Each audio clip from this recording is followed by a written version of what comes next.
little teaser reel that plays in the beginning of every episode, like a blooper teaser reel. Wow, we gotta have like a badass couple song. Zingers or something. A couple have the I don't know, what's that song there? Fred Bear playing, and then just do like a slideshow of like our deer, pictures of us and our deer. We could do that. I got a whole thing. I was playing around with the software a little bit, trying to cut and paste some stuff so we can maybe make a little intro. So that could be playing while people start tuning into the episode and stuff like that. That'd be badass. So, and kind of that's what's nice for like the podcast format is that could be like every episode lead into what's going on with the show. So, welcome back, everybody. 100 Proof Whitetails down here on February 7th, 2024. And got a nice little docket tonight of little topics we came up with, stuff we were talking about before the show started. And yeah, we'll see what gets brought up. Yeah, absolutely. So, like always, let us know where you're tuning in from and drop your questions down below and topics, comments, all the above. You know, we want these to be live, interacting, fun episodes. And if you haven't, you can check us out on Spotify, Apple Podcasts. You can listen to us at work, where it's a little bit easier to do than on YouTube and stuff live, and catch what you missed. Yep. So we're getting pretty high tech around here now. Trying, dude. Trying. Doing the best that I can. Well, these hats that we are promising, these knit hats are still in the works. The lady that is designing them and putting them together for us is having a little difficulties with her machine at the moment. So if anybody has any other suggestions, we're still a little open to the idea. It'll be 90 degrees when we get our knit hats. So maybe we'll get them, and then beginning of next deer season, we'll advertise the knit hats. Yeah, maybe. Maybe. We do have a new batch of stickers coming in because I'm down to my last like 3. I think I still got a dozen in my truck. But yeah, we're down to the last bit, and we have the Sip and Stroll next Saturday, the 17th. Yep. So I wanted to have a fresh batch of stickers for that. I'm good for that, by the way. Good. I meant to tell you that. Sweet. So yeah, so that's what we got coming up for events or whatever. I had my wife's baby shower this weekend, and then the following weekend, we have the Sip and Stroll on Saturday down there in Phelps, which tickets are still available, and the link is over on the Facebook page.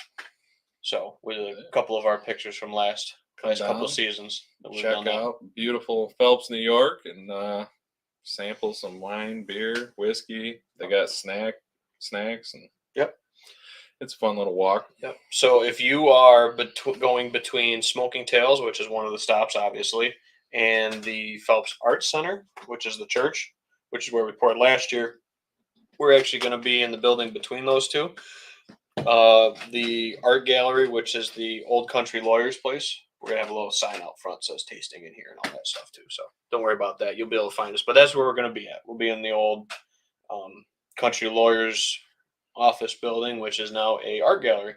Yeah, last year went really well, I thought. Yeah, no, looking forward to it. And a couple of our friends popped into K&M, the husband and wife that bought our hoodie last year at the thing. Oh, really? Yep. Nice. They popped in and said, hey, they saw that we were going to be there at K&M, and we told them, yeah, we'll be here every first Friday of the month for those episodes there with the show. So yeah, thanks to K&M for helping us out the way they do. Yeah, helping us promote and helping them promote, and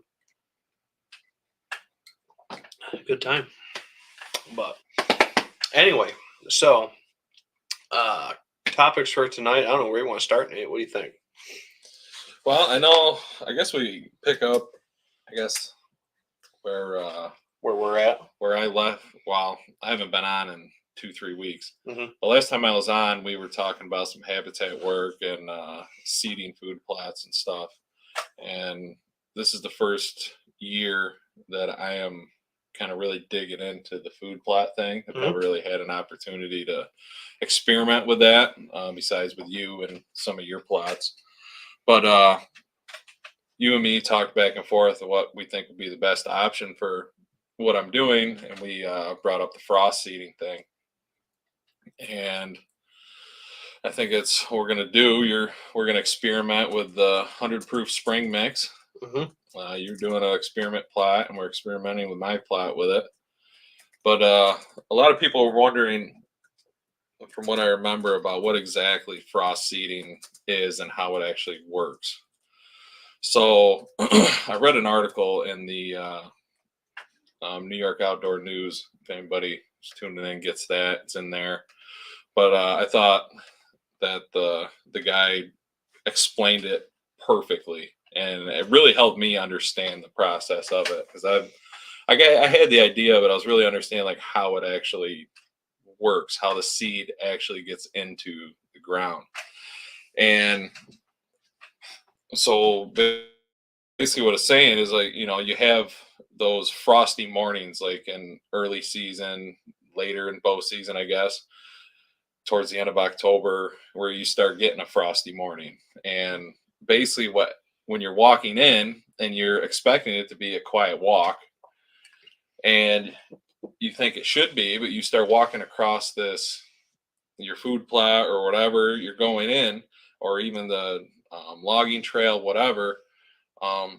It's just these super loud crunches underneath your feet, and you're not stepping on sticks, you're not stepping on leaves. You've already planned on all that, you got it all cleared out, and you almost get that feeling of how loud it is in them quiet, cold mornings, when that crunch. And what that crunch is underneath your feet is actually the moisture in the ground freezing. So if you go out on a frosty morning or where the ground's frozen, you'll find these little ball-like ant hills that rise up out of the ground. And what that is when water freezes, it actually increases in size by like 10%. Like the volume of it actually expands. There you go. Like these were even. You see how that hump, it froze, and that cube froze up. It expanded. So when water freezes, it actually expands 9 to 10% of its Area. liquid size. And when the moisture does that in the ground, it expands and it creates those little, I always thought they looked like little ant hills. Mm-hmm. These little ball things. Yeah, and that's the moisture in the ground freezing, expanding, and creating these little hills that when you step, that crunch is the frozen water, and that's heaved up. Heaved up. So when that happens, you go through and you do whatever you got to do to your food plot, whether you're just covering bare spots, or you're going to go through and drag it like I plan on doing and reseeding the entire thing. Well, when the moisture in the ground freezes and you get that little bit of rise out of the soil and you broadcast that seed into it, well, when it thaws, the sun comes out and the ground starts thawing out, the moisture dissipates, and the soil that rose up will kind of fall down over the seed. Mm-hmm. And that's how your seed will get covered. Yep. So I thought it was a really cool read. Just short article. I think it took me 5 minutes to read it. Yep. But it was the way he described it is, I think I basically just told you the whole article. But it really kind of gave me a good visual and a good snapshot of what how the process actually works. And so that's one of the things I wanted to bring up and share with you guys, because it definitely helped me understand that process a little better. Yeah, and some of the big keys with the frost seeding is obviously timing. I would say probably anywhere getting now that we are getting those cold frozen mornings again. And they're thawing out during the day. This is a good time. Similar conditions to what we're experiencing right now. Let's just say that. Are we going to get these conditions in March? I don't know. I wish I could tell you and forecast that out for you, but they're saying we are going to dip down into some colder temps here next week and get some snow, which, of course, how it always falls out. That's my on-call week for plowing again. And this frost seeding, obviously, you want to make sure that whatever you're broadcasting out there to frost seed is cold hardy. Yeah, and it's a species that'll work for that well. You need the seed to survive. Like if you put your, I believe, corn, beans, so you broadcast that, something like that out there, they're not cold hardy. They need the soil to be a certain temperature for them to actually germinate. And if you broadcast them out there now, they're going to rot and Right. perish Or you got a before lot they even of get a chance. you got a lot of squirrels, turkeys, all sorts of other stuff that'll Yeah, enjoy it go up through for and you pick too. them before they actually get in the ground. Yeah, that's a good point. So some of the stuff that's really good frost seedable stuff is like chicory, clover, Yeah. alfalfa. You can have decent results with. I would recommend more doing that in the spring, like a mud seeding rather than that. Um, just because, or fall plant it like you do your clovers and stuff like that. Which all this stuff that we're putting into The plot you're doing. your spring mix, the 100-proof spring mix, is all cold hardy stuff. Yeah, it's all stuff that's meant to be basically frost seeded. It's meant to be because one of your big things when I first met you and we started hanging out was the no-till plot. Really, it's going through, and it's along those same bases. Yeah. So, yeah, we can dive into no-till and stuff like that more. But some of the stuff that we can't put into Nebraska's here for another year. Well, it'd be probably two seasons. You had a mold issue. You know, we had that white spot fungus. Don't know if it was that or mix of powdery mildew or what it was, but it was having a high percentage of it in the soil composition. So we're getting a little bit away from the no-till, scratching up some of the plots. A couple of them might be corn this year. I got to talk to Dad. I would actually like to have Dad on the show to flesh out some of these projects real time. I think that'd be a cool episode. Get a different spin and a different viewpoint on it, and see how we bounce each other's ideas off each other with it. But yeah, so we got a bunch of stuff kind of in the works. We got to sit down and do that, and then a lot of stuff going forward. I would like to trim my apple trees. I'm hoping they don't bud out. This is the time of year to do that, right? Yeah, I'm hoping we don't get bud out here for the next 2 days. Hopefully it really doesn't get up in those mid to upper 50s, because it could push some buds, and then we get that cold snap next week. It could do some damage for those buds for this upcoming apple season. So might be a tough year for the apple farmers. Yeah, we'll see. Usually it's more that late frost where where the flowers have already emerged out, but you can get some damage to new growth on your bud ends too. This time of the year, especially with kind of these warm thaws, especially with that kind of a jump. 30s and 40s, they stay pretty dormant. But when you're talking mid to upper 50s for a day or two, it could definitely change some things up. So, and then when it comes to the fertilizer side of it, we pulled some soil samples. I went out and got a soil sample. You got some on a bunch of yours. Client pieces, yeah. And sent out a big batch. They're cheaper to send out in a big batch. Yeah, sending them out so we have a better idea of what the soil composition is, and to give us a better idea of what we need to put into it, if anything. And I guess I mean you would broadcast the frost seeding, and broadcasting the fertilizer out this time of year is kind of as effective, right? Yeah, I would say that you could either foliar apply fertilizer if you wanted to go that route with it, with like a sprayed fertilizer, a liquid fertilizer. That way pelletized. You could do pelletized. That'll stick to the ground better. You're not going to get so much carried away. Yep. But and then you got lime. Obviously, lime adjustments. Best time to lime is right now. Meaning like today versus like not doing it. Getting that pH right, because you can spread all the fertilizer you want, but if your pH isn't right for those soil nutrients to be absorbed and utilized in the soil, you're just basically throwing money away when you're fertilizing. That is one of the things about like a foliar fertilizer that you can have a little bit better success with that too, is you put that directly on the plant. Just got to make sure that you're cleaned out your sprayer and you're not putting glide down or something with your fertilizer.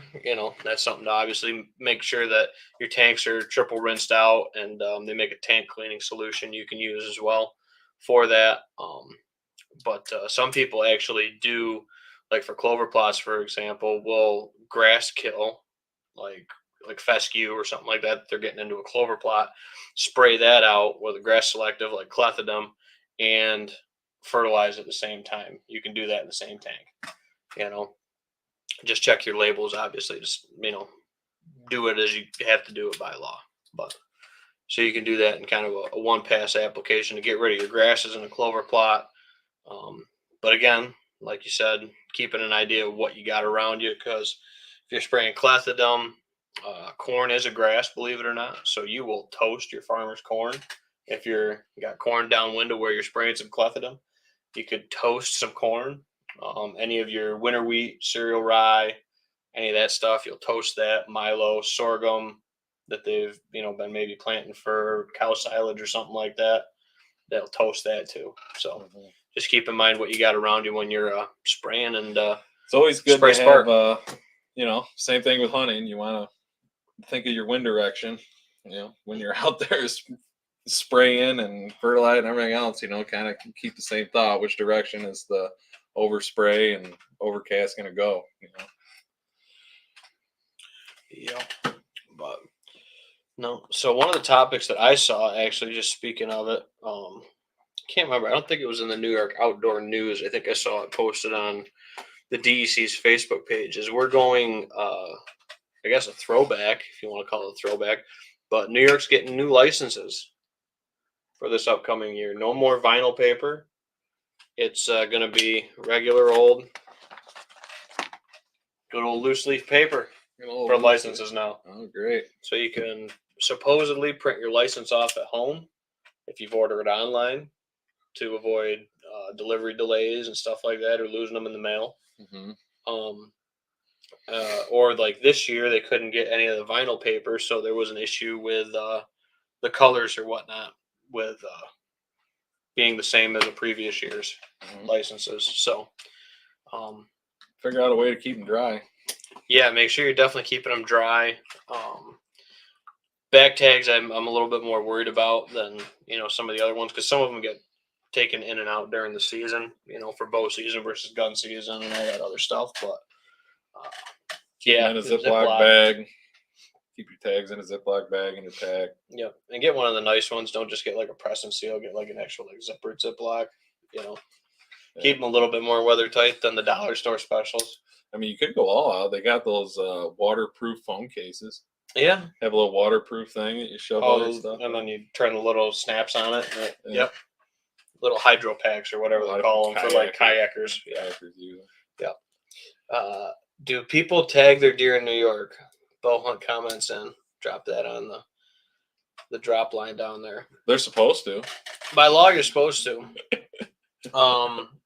Like always, we obviously highly encourage people to call in their deer and report their deer.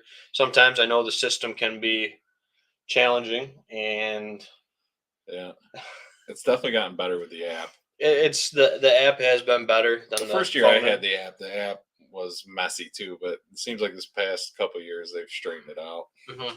So, I still think that we're somewhere below 50%. They believe recording rate. Was it like 42 or 46? I think it was like 40 something.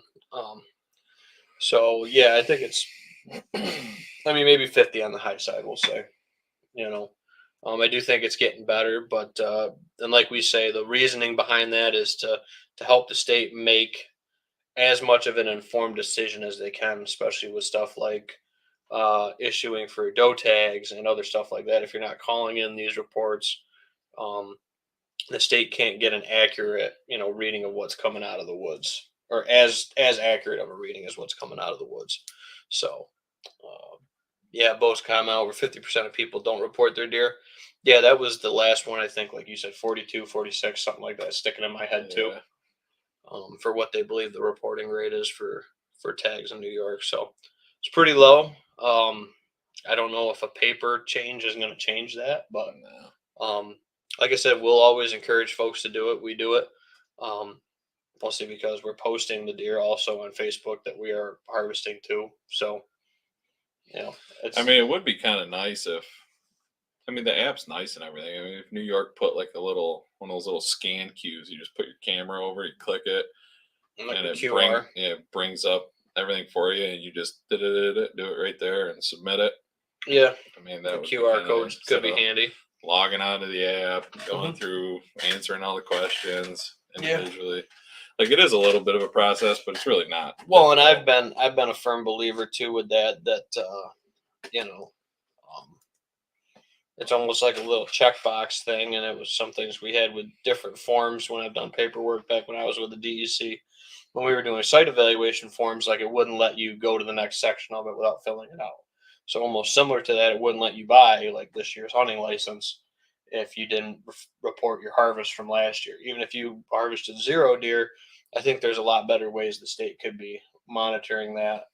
Um, or encouraging that, even if it was like a lottery, a giveaway, something to incentivize it, other than just, we need to report it as the law. And obviously, you got to follow the rules. It is the law, and we definitely recommend that. But, for JQ public with some of that, they're like, well, I got my tag, I'm still legal, I tagged it, but they didn't report it. So I think you gotta report them, dude. And I know, Like I I said, know a lot of processors. At least some of the processors around here, they actually ask you when you drop your deer off, did you report your tag? Mhm. Because And that could be they a good do have reminder. random DEC checks that show up, and it's a good reminder, but it's still not a bulletproof thing. Because DECs pop into these processors, well-known processors will go through check tags, and I think you have 7 days. 7 to 10 days to report. I think it's 7 days after the harvest to report your tag. Yeah, usually I like to report it the day of. That way I don't forget about it either. Yeah, usually the day of or the next day I'll report it. Mm-hmm. Yeah. Usually if you're starting to work it up that next day, if you let it hang overnight, yeah. Yeah, but which we usually do in the deer shed. Yeah. We go in there, admire tell the story, and tell the story, and some days we're getting to work on breaking them down. Yeah. So, but yeah, I thought that was kind of neat. And that's the first I'd heard about it, but makes sense. I guess I probably would cut cost.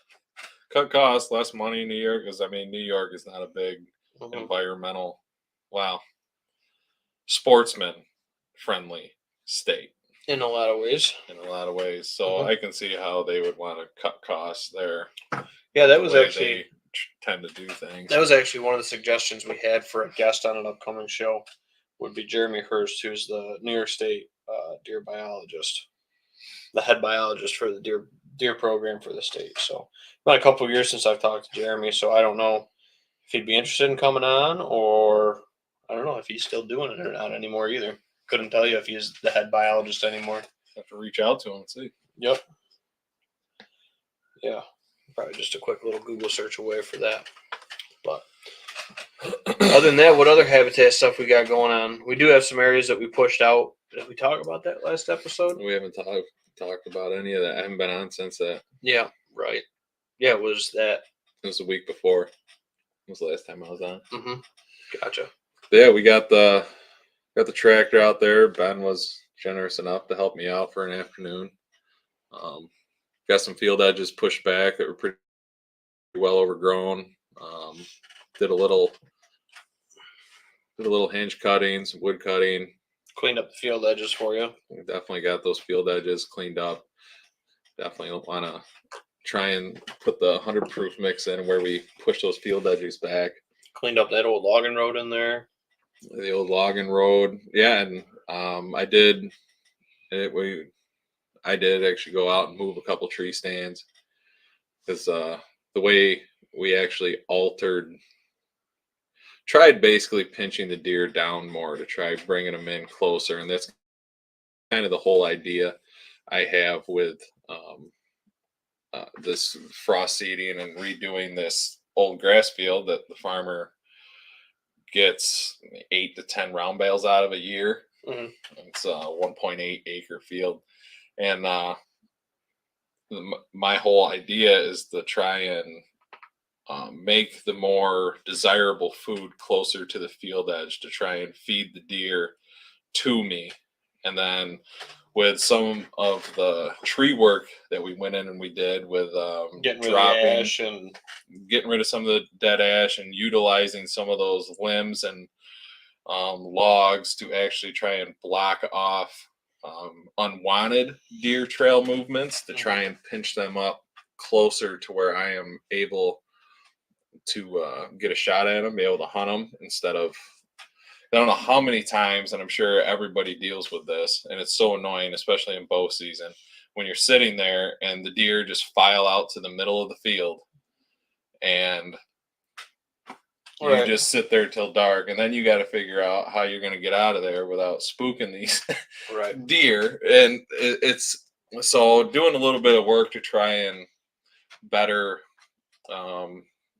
access and departure, and trying to get the deer to feed closer to the actual wood line where I'll actually I'm set up. Yeah. No, I think it'll be good. Like I said, if anybody saw our post on the Hunter Proof page and stuff like that, the picture of us with the freezing cold tractor and snow on the ground. Hey, I hold true, because if I ask you to help me with anything, it's either the hottest day of the summer or the coldest day of the winter. And what was the coldest day we had this winter? The coldest day, I see. The old LS was workhorse, though, man. Consistent. Yeah, hot or cold. No, I love it. Bo's comment, really long one. I don't know if this is going to show up all over the screen. Oh, yeah, it sure does. Cuts our heads off, though. Bo says, trying something a little different. My wife wanted to go to the outlets in Waterloo. You're right down the road from us. Bo, you're right in town, and you didn't come say hey. Man, you're like Waterloo Outlet. You're like 10 minutes from my house. Yeah, 10, 15 minutes. Noticed there was tons of honey locust pods on the ground there. I picked up a bunch of them and brought them home. I'm trying to get them started in a pot right now. I think honey locust trees would be an awesome addition to my property if I can get them to grow. So you just have them in like a water pot, and you're trying to probably got them in a seed pot. Root? Just probably gonna germ them over. I'd probably just fridge them, make sure that they stay, don't get too wet and get molded out, but fridge them and then pot them up. Or if you want to just pot them up and leave them outside, I mean, that would work too. To get them to germinate. But locusts can be they can be a blessing and they can be a curse. Depends on what your goal is to have them for. I know a lot of people. Bedding. I know a lot of people. Cover. I know a lot of people like to have them around for. They say browse on them pretty heavy too. They say for the winter pod forage. That's I think what he's saying with the winter pods.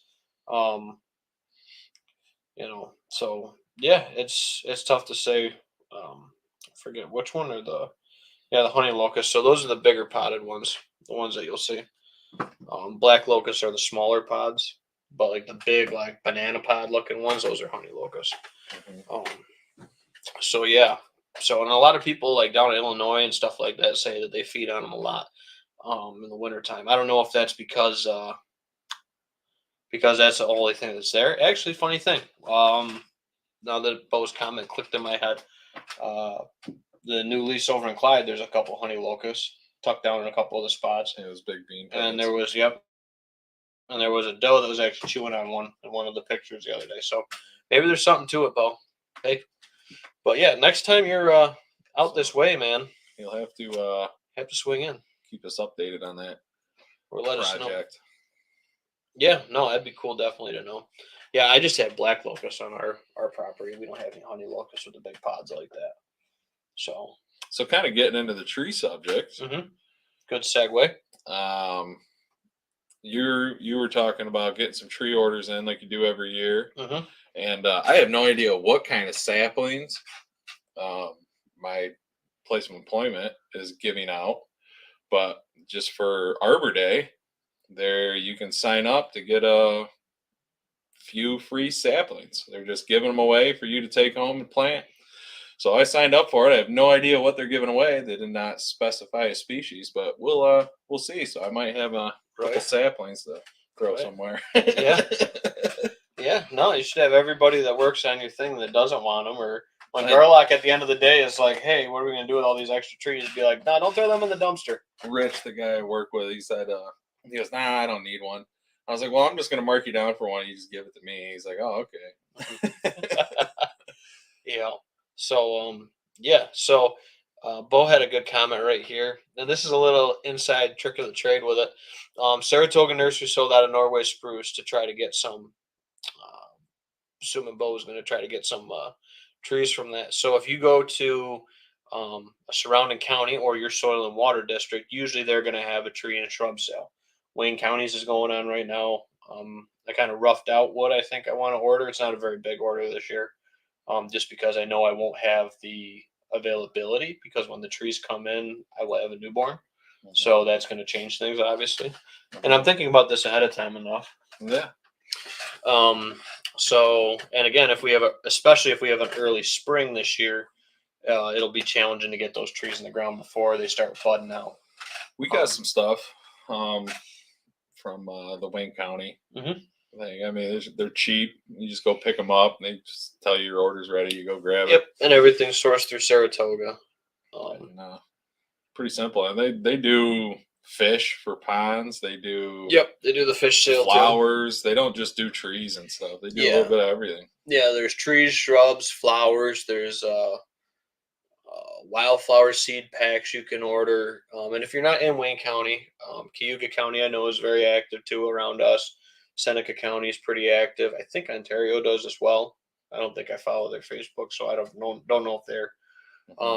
But being Wayne County is closer to the pieces of property that I hunt, that's the one I typically use because I can make a little loop that day and take them right there and do that kind of stuff. But I actually have a bunch of red oaks that I potted up last year that are ready to get planted and or sold or given away or vice versa. So, but if you like Bo's saying, if you went to the Saratoga site and they show that they're sold out, I'd recommend going to a county local nearby to you, their soil and water district, and seeing if they have them in stock. They're the ones that probably bought them all. Yeah, they did. They did. All the other ones are the ones that do it. Yeah, look into your local county. Bo says I'll have to look into Herkimer County. Yeah, look into surrounding counties, and sometimes you might have to Herkimer. And then other times too, they have people, and that's the other thing that's too. A drive to Waterloo. Yeah, that's out Utica. Utica, I think, is in Herkimer County. Out that way. Off throughway though. Yeah, out that way. And that's one of the things too. If you get in with one of the soil and waters, like I know Drew over there at Soil and Water. Actually, one of the things that made me think of this when I was browsing the sales site or whatever today was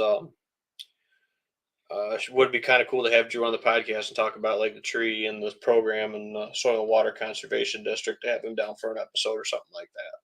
So that's what kind of sparked it in my head today. So, but with the tree orders, yeah, I don't plan on ordering a whole bunch. More like a few red buds for the backyard. I think Hannah talked about getting a few more fir trees for future Christmas trees here at the property. Some of the pollinator seed packs for some of the wildflowers she wants me to put out there by the road this year. Stuff like that. Just a couple little small things this year. Not like past years where that one year I bought a couple hundred of this, a couple hundred of that, and I was out there double barring a bunch of trees in everywhere. Or putting them in pots like last year. That was the other thing, is I just started putting them in pots last year. But yeah, so talk to your local Soil and Water and figure out who's running the seed sale too, because you might be able to get some trees that weren't picked up, or they have, like with an online order form like Wayne County, sometimes there's a improper data entry. So they end up like they ordered 100, but Saratoga sent them 150 or something like that. So at the end of it, they'll reach out to the people that ordered those tree species and be like, hey, do you want an extra, 10 trees or 20 trees of this species because you ordered some, and they're, this price. And usually they're actually a little bit cheaper, but you don't know what you're ever going to get. So like I said, just a couple little tips and tricks there for the tree orders going forward this time of the year. But yeah, check with your local Soil and Water, because like I said, they're pretty cheap.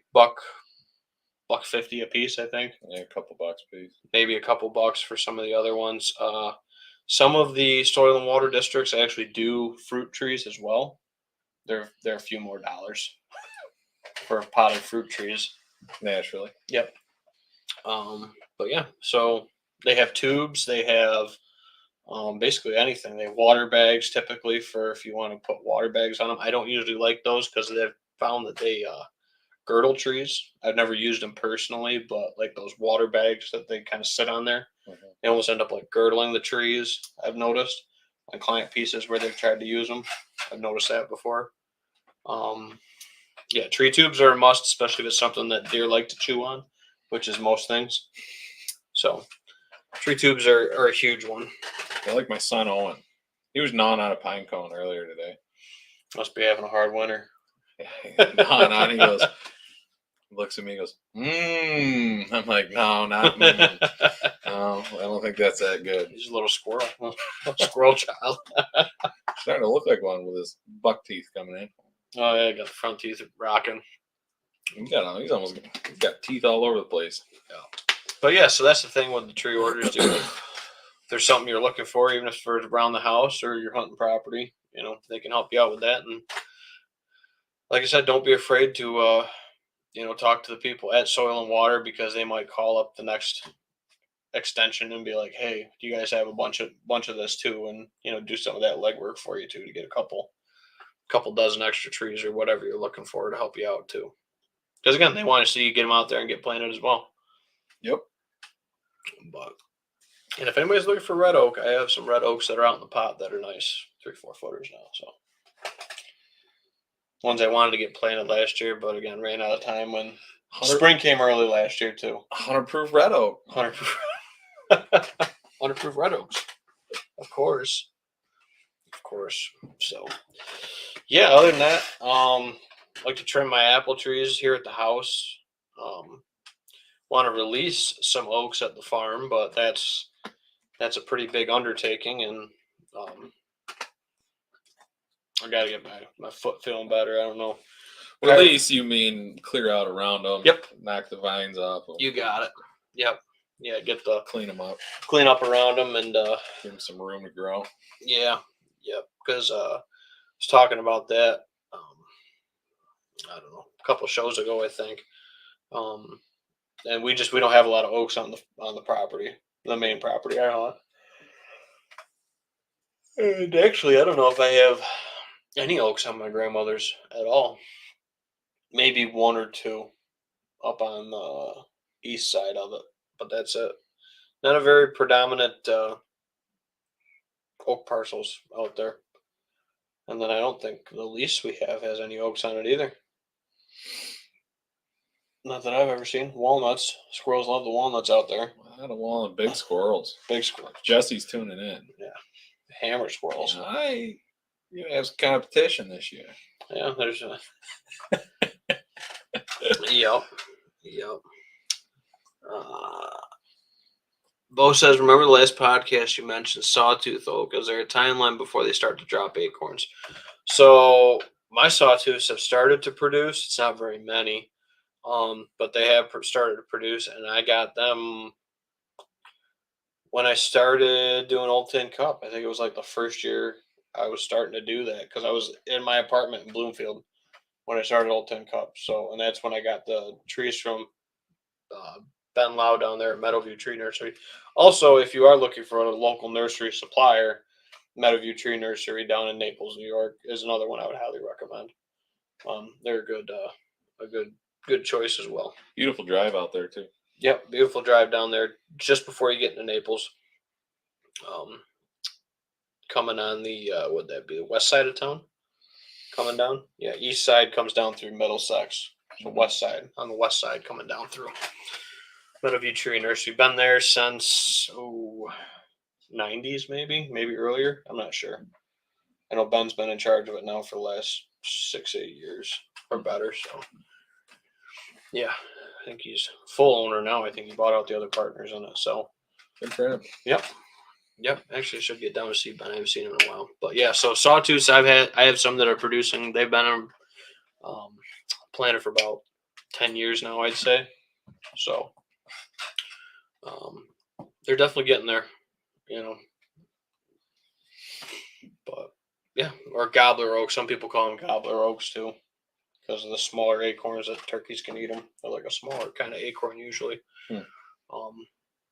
But yeah, doesn't the leaf doesn't really look like an oak. It kind of looks like long kind of lanceolate shaped leaf with a little bit of kind of jagged edges down it. Hence the name sawtooth.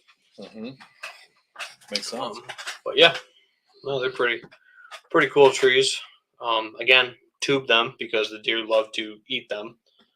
Um, so that's another tip for saying this from experience. Yeah, yep, seeing them on other pieces and stuff like that, and where they get, excuse me, on the top of a tube.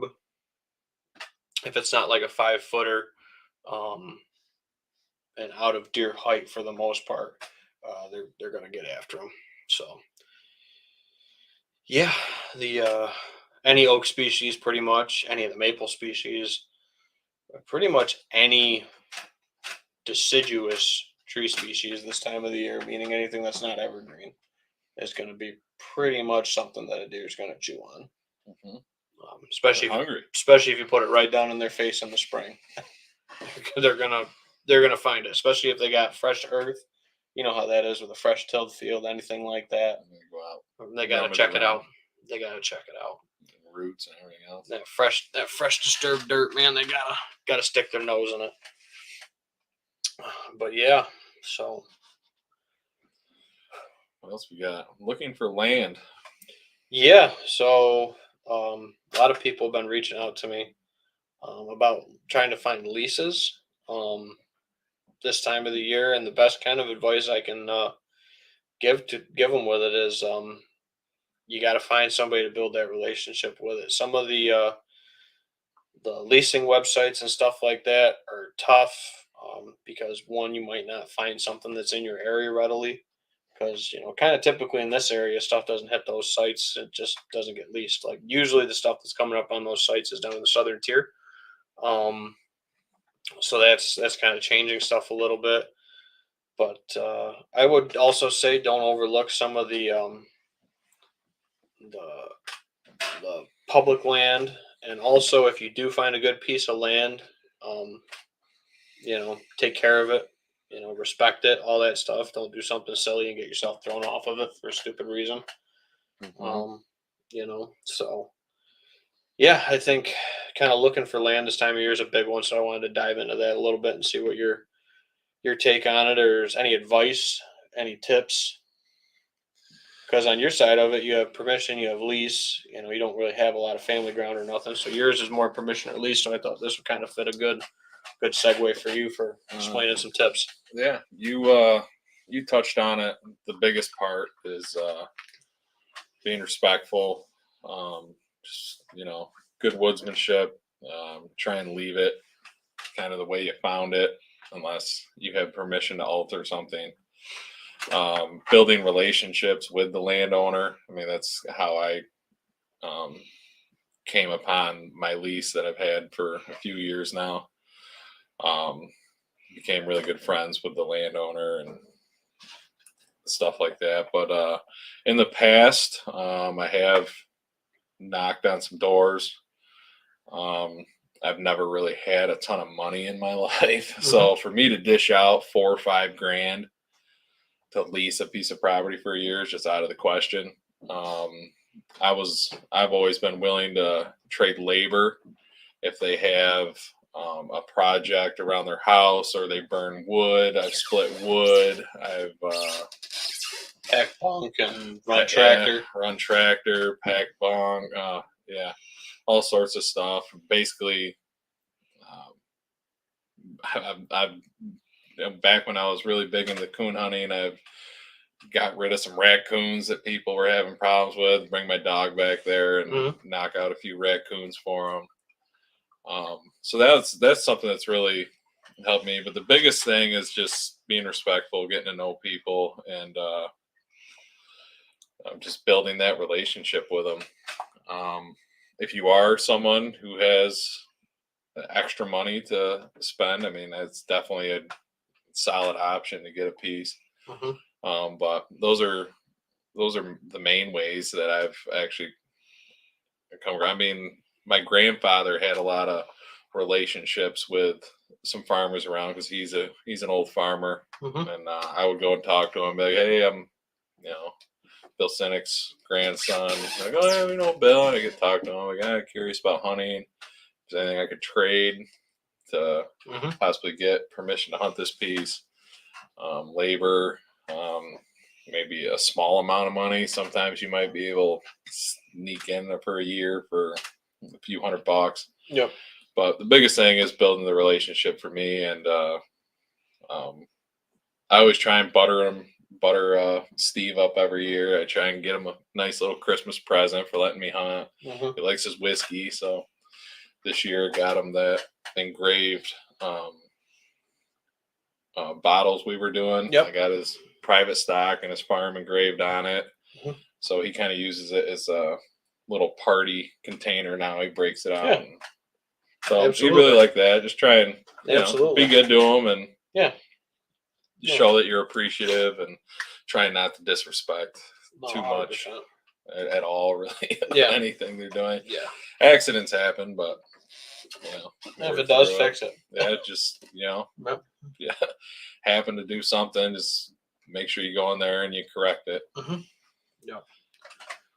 So I think, like you said, treating it like it's your own or better than your own, is huge. I mean, just always asking permission to do everything, even if you are 99.9% sure it's not going to be an issue. Just still make the phone call or swing into their house and be like, hey, I was thinking of doing this, putting this stand here. I don't want to upset anybody. If this is going to cause any problems, I want you to tell me now.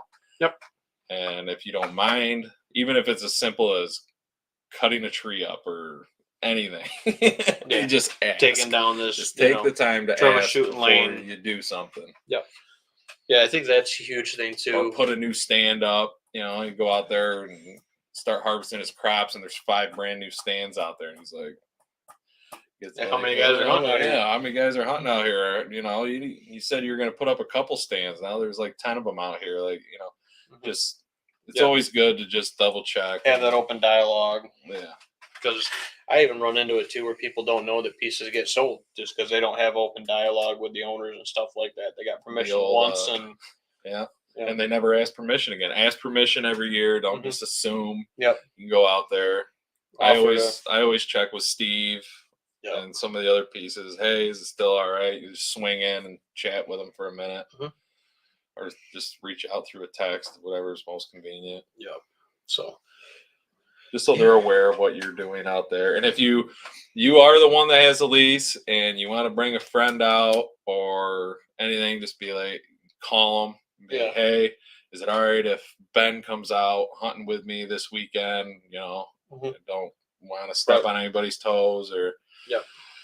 People can be funny sometimes. Don't show up with 4 or 5 trucks deep, and that'll be a problem because that's actually how hunting piece. It was 30 acres, but it's a solid pinch point, and I saw a ton of deer and killed a ton of deer out there. But that's actually how I acquired a piece. The person that previously had permission to be out there overstepped their bounds, and they ended up going out there and doing a huge drive without asking permission. Yeah. And the guy's sitting up in his house and he sees all these orange jackets walking through his woods and he's like, what the hell? So he goes down there and, ended up kicking the guy out like, nah, so we don't like this. We don't like pushing the deer. We don't like this many people out here. We feel it's dangerous, blah, blah, blah. Yep. And make sure you establish when you do get permission, your seasons. Your seasons, and you don't assume that they're letting you deer hunt it, that you can turkey hunt it. You just establish all the rules, get everything out in the open right in the beginning. It's going to save you a whirl of headaches. And it'll help you keep that piece for a few more years. I got a little lease agreement document I usually work up, even if it's a permission piece. Usually I write it up. Stating, like you said, black and white stuff. You can deer hunt, turkey hunt, shed hunt, exclusively posted if, the landowners, some of them want it posted, as well when you, kind of take over the management side of it. And some don't want to see it posted either. Some of them will come up with rules that you find are goofy. Yep. I had a piece I was hunting For the first couple of years, I didn't establish the rule that I wasn't allowed to shoot doe. This is early on in my hunting career. I'm out there hunting. I shoot a doe opening weekend of rifle season, and I gutted her, dragged her out. Well, apparently his wife found out or saw that I shot a doe, and she didn't like that. So he was decent enough. He came out and he was like, "Listen, Nate, wife wasn't really too happy about the doe. Just no more doe, right?" Yep. Well, and then I shot another deer years later or whatever. Their beagle went out there and got into the gut pile, and a new rule acquired. I cannot leave the gut pile on the property. I need to either Take it off. take the deer off and gut it off of their property, or gut it there and take the gut pile with me, because the dog went out there, ate it, went in their house, puked all over their house, and it was disgusting. Yeah. And they were always good to me. They always explained things to me. We were friends, built that relationship, and they gave me multiple chances. And those little things, little mistakes that you make that you wouldn't think, like leaving a gut pile in the woods, right? That's a couple 100 yards away from the house. You wouldn't think it'd be an issue. Yep. The coyotes or fox will have it all cleaned up from the birds or whatever. Beagle found it first. Yeah, well, and then just some of the rules that you're going to have to go through just to be able to maintain permission. And sometimes you just feel that it's too much of a hassle and you don't want to deal with it. And I would say this, that they have the rules, right, you should probably follow. Right. I want to get this last little thing out, and then we got a couple comments that came in that I want to get to. But kind of case in point too, if it is like a pain in the butt, too much of a hassle, or whatever, or it's not worth it. If you do have a financial investment to it, you find that it's not worth that to you anymore or whatnot. Something better comes up and you have time. Yeah. Or you gotta, don't just ditch it. Yeah. Well, and the same thing too is, that's what I was just going to say, is our buddy Keith is looking at walking away from a permission piece, not a piece that he's financially invested into either. He's like, well, the hunting's not that good on it anymore. And I'm like, is it just that the woods is changing and you're trying to hunt it the same way and that's why it's not as good? Or, what's the reasoning behind this? Rather than just say, well, bad year, doesn't hunt good anymore, throw in the towel on it. It's a free permission piece. Look a little deeper than it on the surface too. Don't throw away, ground, because ground's getting harder to come by. Because if you throw it away, someone's going to move right in. And then later on, you're going to find out that you're might be wishing you still had that piece. Oh, 100%, dude. And I think that that's, a good point is, keep a good thing. And like you said, keep that relationship good, and, it'll work out. Bo's comment was more crossbow hunters equals more leases. That's an interesting thought. And then he says the reason is a lot of states have implemented crossbows throughout archery season has also caused an increase in leasing, because most gun hunters who used to hunt only during gun season might not have considered leasing. However, as they transition into crossbow and hunting for an entire season, this has increased leasing basically because of the increased amount of days available afield. So the investment, I guess, per hunt or whatever is worth it now to a lot of folks. That's a good point. I guess I didn't think about it that way. I can see that. I can see that, rather than if you were just a firearm hunter or something like that. Or typically leases I've known of in the past, most of them have been like a family that leases the piece, like a family or a group or something like that leases a piece. Because most people are blue-collar workers like us. Yeah. Afford $5,000 a year. Yeah, that's true. I mean, and then there's a lot of people too that with some of the costs of some of these leases, like you said, are taking that money instead and going on an out-of-state hunt every year. So there's different routes to go with it and stuff like that for sure. But yeah, that's a good, interesting point, Bo. I didn't think of it like that.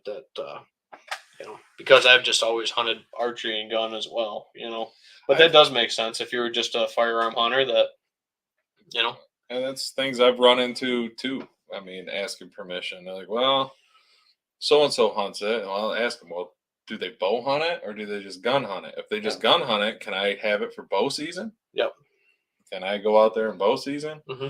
And also be respectful to your the hunters you're also sharing the property with. Don't just go climb up in their stand because you're able to hunt the piece. I mean, just be respectful to their stuff, their equipment, and everything, and kind of have your own little thing going, because that'll cause waves. Well, and the other thing is too, and this is an etiquette thing, going along the lines of what you said too, is don't undercut people either.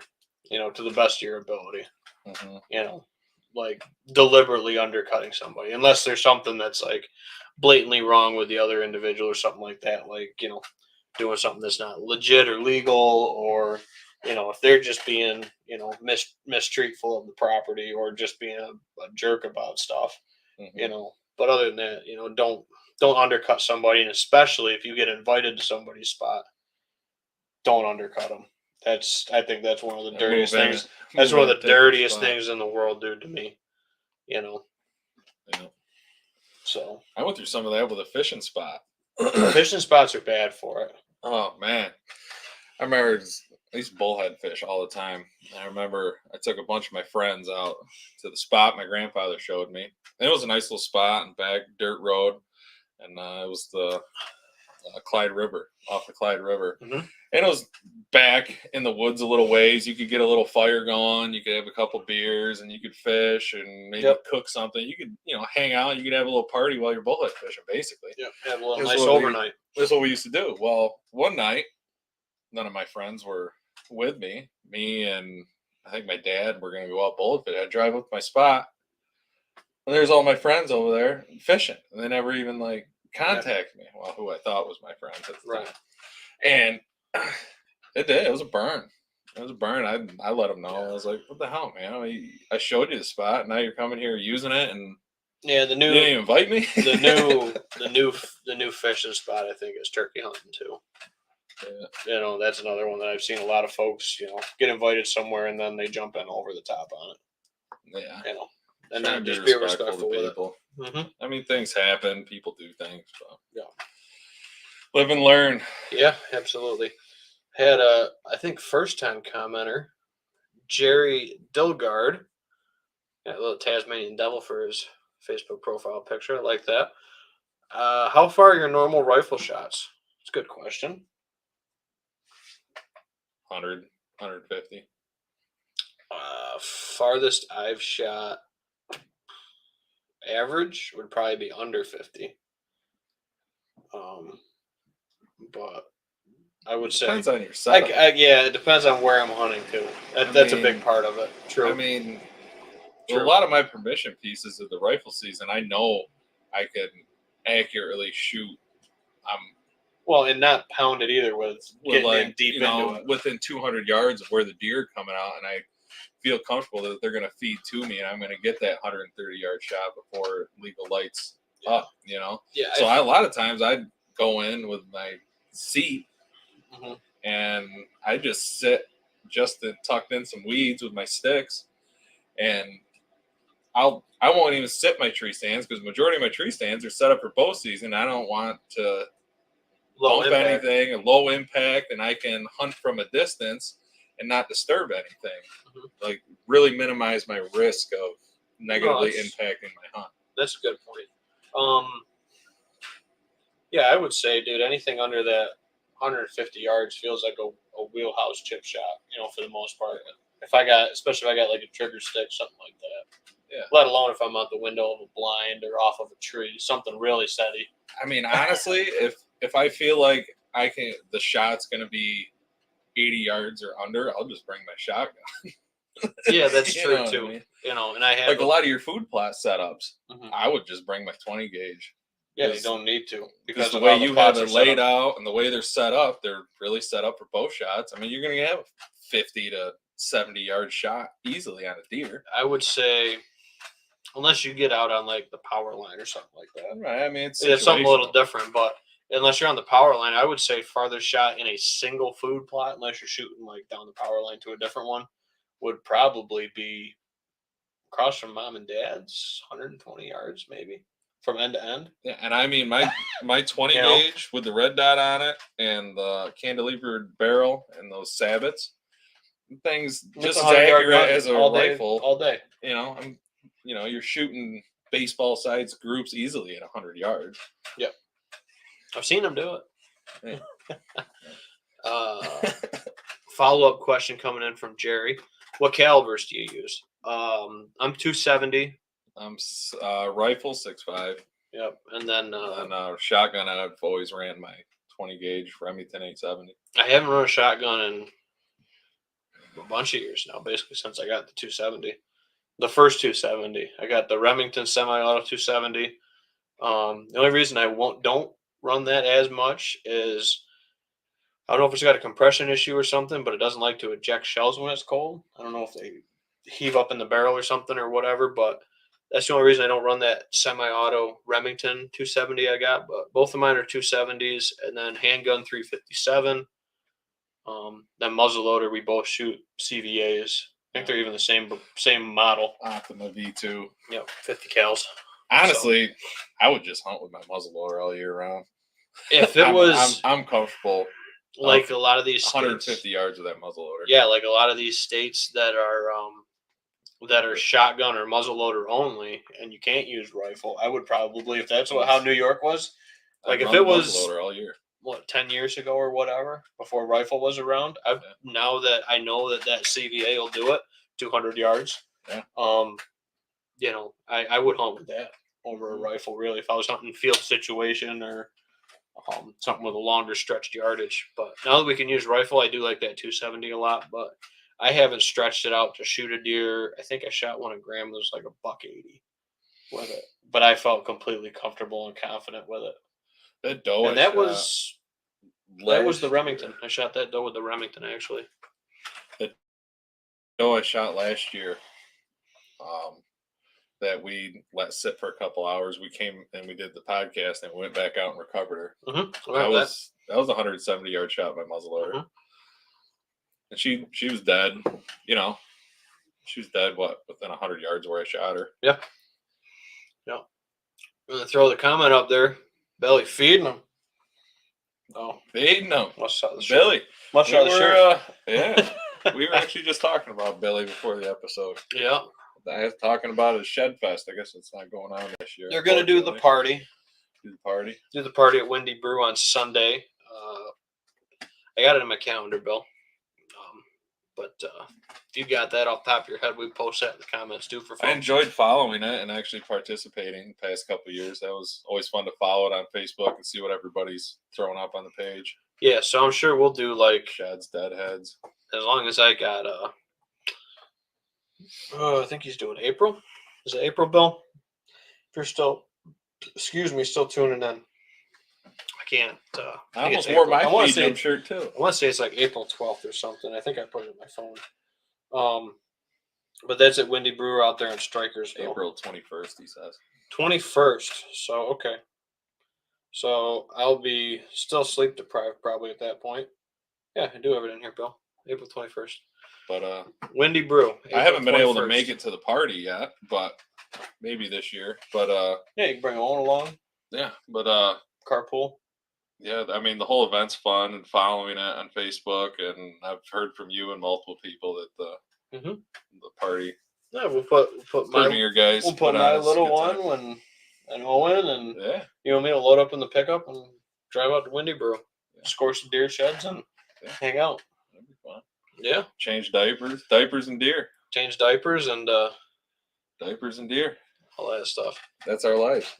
Bill says, "Will the famous Ben Williams scoring horns?" Yeah, I got to score them horns up. I don't know, dude. The past couple of times I've scored muleys, I've scored whitetails, elk. I think I scored a set of blacktail sheds that a guy found when he was out mule deer hunting. So a whole bunch of stuff. Yeah, hopefully, Bill. I'm probably a dad for about a month at that point, so I'm hoping to be there. Never know. Yeah. So don't throw me on the flyer just yet. Billy's got a couple kids. He knows how it is. Yep. Jerry says, "Have some ammo for you guys. I load both 270 and 6.5 Creedmoor. Got some custom load rounds. Sweet. I'll take that. Yeah, I was talking to Jerry. Test them out. About that a couple of messages last week or so. talking about the 270 and stuff like that. So pretty cool, man. Yeah, definitely might be. Yeah. We might have to hit you up for those rounds. Yeah. Test a few out. Yeah, I wouldn't be Take 'em to opposed the to it. range. I think we're actually due probably for a pretty heavy doe harvest this year. So I'm hoping that they come up with a closer donation location for deer and stuff like that. I know you and me have plenty of people we can get a hold of to split a deer even or something like that. Mm-hmm. But yeah, I'm trying to.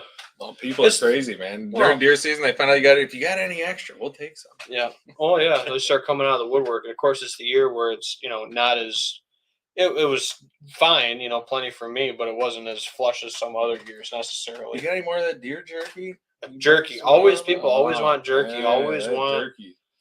Always want the summer sausage. Always want the specialty stuff. stuff. I don't blame them. Well, I don't blame them either. It's a lot of work to do that stuff, though. Yeah. And when you're done and you bag it up, you're like, that's all I got. Yeah. Do all this batch and stuff like that. But I've gotten it pretty good. I like the. I didn't do jerky last year. The year before I did. I like the LEM stuff. I probably should get out. I think I still have a little bit left of. I see you got some summer sausage down there. Yeah, that was summer sausage Dad brought over. That he had made up. But I'm out of the stuff I made. That batch I made with the high temp cheese, that it turned out real good. Yeah, I think I got that recipe right. You got the moisture content better. Mm-hmm. I think so. The first year you did it was a little on the dry side, but then last year's was definitely a lot better. Yeah, that was add another third of water than the recipe called for, to try to keep that moisture better in it. And then just keep on your temp and don't let it go over temped for when it's finished. You pull it out when it's hit it. So that means sometimes you're pulling sticks out, ahead of time, and then leaving other ones in that just for whatever reason don't want to get to temp. Mm-hmm. And that's how you kind of keep that uniform kind of feel. Because it's weird, like different sticks will cook different speeds, and it might be a spot in the oven. I've always done it in the oven. I've never smoked them. Mm-hmm. So you should make some up and have Ryan smoke them. I wonder if we could finish them in the smoker, like get them done almost, or like pre-smoke them and then I don't know. Well, yeah, if you run them in the smoker, you just get them up to temp. Yeah, and just smoke them down. Yeah, make some up, bring them over to Ryan. He'd smoke them up. Billy says, "Sleep when you're dead. Uncle Dallas can score too." Yeah, I'm sure. There's usually a couple guys there got tapes floating around. We can put some inches to the bone. But yeah, it was. It's always a good time. I'll bring a little whiteboard along for the little tally for best of and best deadhead and stuff like that. So, yeah, I don't know. Are you gonna be accepting like pictures in, Bill, throughout shed season, or do you want just folks to use that hashtag ShedFest24, or what do you want to do with that? Because I got one deadhead already, not the one I killed, or not the one I shot, rather I should say. Thought it was, but That's it wasn't. A good one. Yeah, he's solid. He's real solid. Jesse was actually talking to me. That's when my phone buzzed during the show earlier. Jesse's saying, he's like, man, he's like, it's just stinking. I'm trying to get the courage up to do it. And I'm like, I know the fish bite's been pretty good, Jesse. It's okay. I know you've been out there smacking the fishies around with having no ice on and nice weather. Yeah. Well, I think he's laid off right now. But I'm sure it does. It's always like a month or so that his job lays him off in the winter, and then they pick back up. Right. So yeah, so we'll pump it up like always. But yeah, send it into Pert Near Outdoors on Facebook or Instagram, or use ShedFest24 hashtag in your picture post. Very good. I think that's a good place to end it for the night. About an hour and 8 minutes in. Mm-hmm. Looks pretty good. So I want to thank everybody for tuning into the episode. And like always, we'd appreciate it if you subscribe to the channel over on YouTube.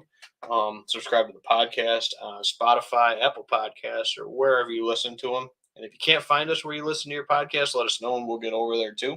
Yeah, do our best. Yeah, do our best. We're trying. A couple technologically illiterates, but we're working on it. I mean, it's pretty easy. I just got to hit these little plus buttons and we're good to go. So I want to thank everybody for this 100 Proof Whitetails again. And we couldn't do this without you guys. And we'll catch you all next time down here the bar or wherever we're shooting from, really. Yeah. All right, guys. Thanks for checking us out. So yeah, R.I.P. Toby Keith. R.I.P. Toby Keith. Toby. Toby. Damn it. I like that guy. I did too, man. Absolutely. That was a bummer.